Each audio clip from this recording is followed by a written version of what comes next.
Bonjour à tous et bienvenue dans cette vidéo sur la transcription. Je ne vais pas revoir ici tout le mécanisme de la transcription, mais je vais juste réexpliquer quelques petites choses, surtout en rapport avec le brin non transcrit et le brin transcrit qu'il ne faut pas confondre. Reprenons tout d'abord l'ADN. L'ADN est constitué de deux brins antiparallèles. Un brin ici, un autre brin là. Ces deux brins, bien sûr, sont organisés en double hélice, mais ce n'est pas représenté ici. Chaque base azotée fait face à une autre base azotée dans le brin. Et ces deux bases azotées qui sont en face sont complémentaires. C'est une paire de bases et on a toujours A en face de T, ou T en face de A, C en face de G et G en face de C. Donc on dit que ces deux brins sont complémentaires. On peut très facilement retrouver la séquence d'un brin à partir de l'autre brin. Ces deux brins sont aussi antiparallèles. Les brins d'ADN ont en effet des extrémités. Si j'ai ici l'extrémité 3', ce que j'ai choisi de manière arbitraire ici, j'ai de l'autre côté l'extrémité 5'. Pour ce brin-là, celui que j'ai représenté en vert. Et pour l'autre brin, c'est le contraire, donc c'est-à-dire que j'ai ici l'extrémité 3' et ici l'extrémité 5'.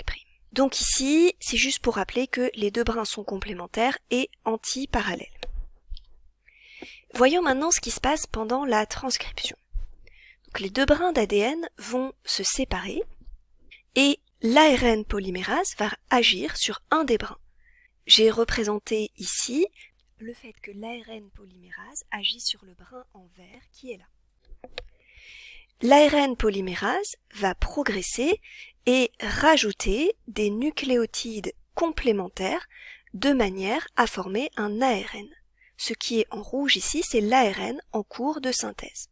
L'ARN polymérase respecte la complémentarité. Elle ajoute des C en face des G, U en face de A en face de T et G en face de C. L'ARN est là aussi antiparallèle par rapport au brin d'ADN dont il est issu. Si j'ai ici l'extrémité 3' de l'ADN, j'ai ici l'extrémité 5' de l'ARN. Et les nouveaux nucléotides sont rajoutés à l'extrémité 3'. Nous avons maintenant notre ARN formé d'un assemblage de nucléotides complémentaires ici au brin vert qui a servi de modèle. Ensuite, les deux brins d'ADN vont se recoller et l'ARN va se détacher. Donc nous avons à la fin notre ARN pré-messager ici et nous allons pouvoir le comparer par rapport aux deux brins d'ADN. Nous avons nos deux brins d'ADN complémentaires et nous pouvons voir que l'ARN pré-messager est complémentaire du brin transcrit. Le brin transcrit, on l'appelle aussi le brin matrice ou encore le brin antisens. Vous voyez ici c'est complémentaire puisque l'ARN polymérase a pris des C pour mettre en face de G, des U en face de A, etc. Alors pourquoi est-ce qu'on parle de brin antisens ?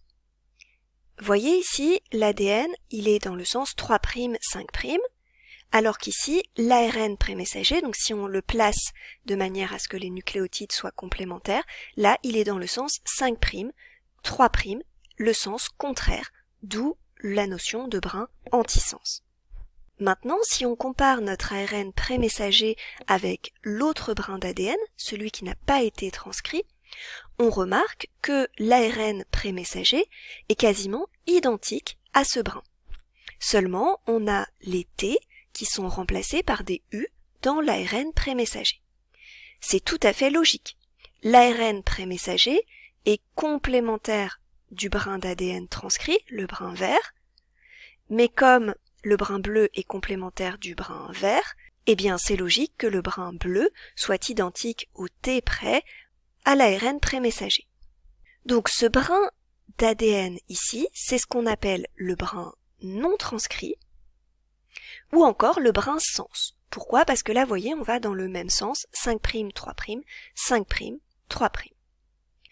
Alors, j'espère que ça a clarifié la notion de brin transcrit et de brin non transcrit.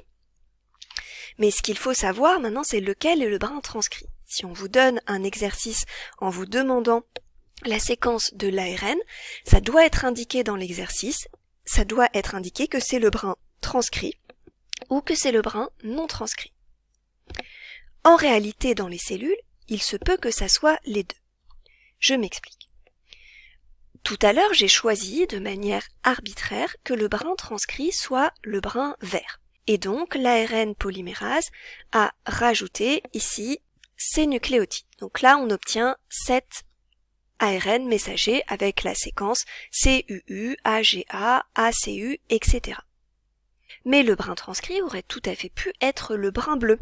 Donc l'ARN polymérase va cette fois-ci construire un autre ARN messager qui n'a pas la même information. Et notez qu'ici, on a l'extrémité 5' qui est là et l'extrémité 3' qui est ici, donc la synthèse se fait dans l'autre sens. Et on a maintenant un ARN messager avec la séquence GAU, AGU, UCU, AAG. En effet, on lit toujours la séquence dans le sens 5' vers 3'. Mais le plus souvent dans les exercices, le plus souvent en niveau très bac, si on vous donne une séquence dans un exercice, elle sera donnée dans le bon sens, vous n'aurez pas à réfléchir à cette histoire qu'il faut bien donner dans le sens 5', 3'. Alors juste une petite remarque sur l'ambiguïté du terme de brin codant. En fait, on trouve un petit peu tout et son contraire dans différentes sources. Beaucoup de sources indiquent que ce que l'on appelle le brin codant, c'est le brin non transcrit. J'en ai mis quelques-unes ici. Et dans d'autres sources, on trouve que le brin codant est le brin transcrit. Donc pour ma part, j'évite d'utiliser ce terme qui n'est pas forcément clair, et vous aurez toujours une indication brin transcrit ou brin non transcrit.